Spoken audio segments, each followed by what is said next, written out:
Good morning mga katropa. Ayan, so linggo ngayon at maaga din tayo nagising. Alas 8 at nakapagsaing na ako. And then, bumili na rin ako ng gulay. Ayan, so matapos ng gulay, naman, ayan, adobo ko siya.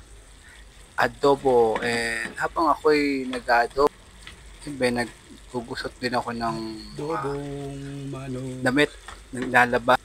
Ayan, so paalis-alis lang ako doon sa banyo. And then, siyempre, habang niluluto ko yan, kape rin ako. Kape time. Ayan, so, sarap po. Sarap. Kape, pandesal. Ayan, so, habang tulog kasi, kakape muna ako. Kaya pagising nila, makakain na lang sila. Sarap pa ang tulog nila.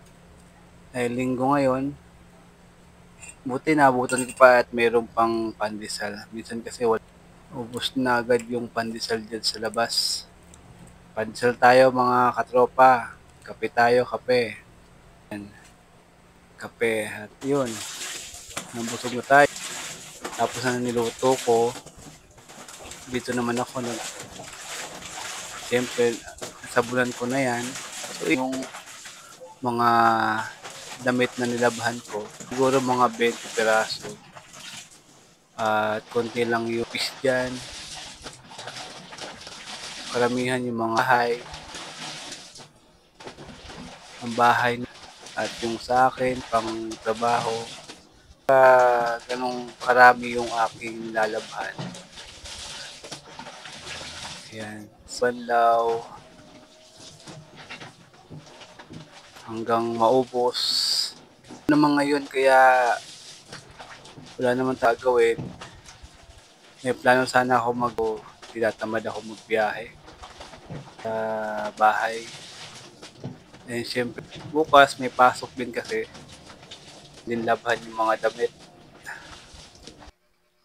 Ayan. And then, kami, lang alas 2, 2:30. Papagupit tayo. Then, itong anak ko, may pasok na yan bukas. Pagupit na rin siya. Siyempre ako, kailangan ko rin magpagupit dahil Makati.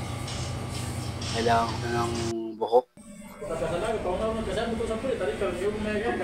Tayo ng buhok na linggo naman ngayon, kaya di ba wala masyadong nagpapagupit.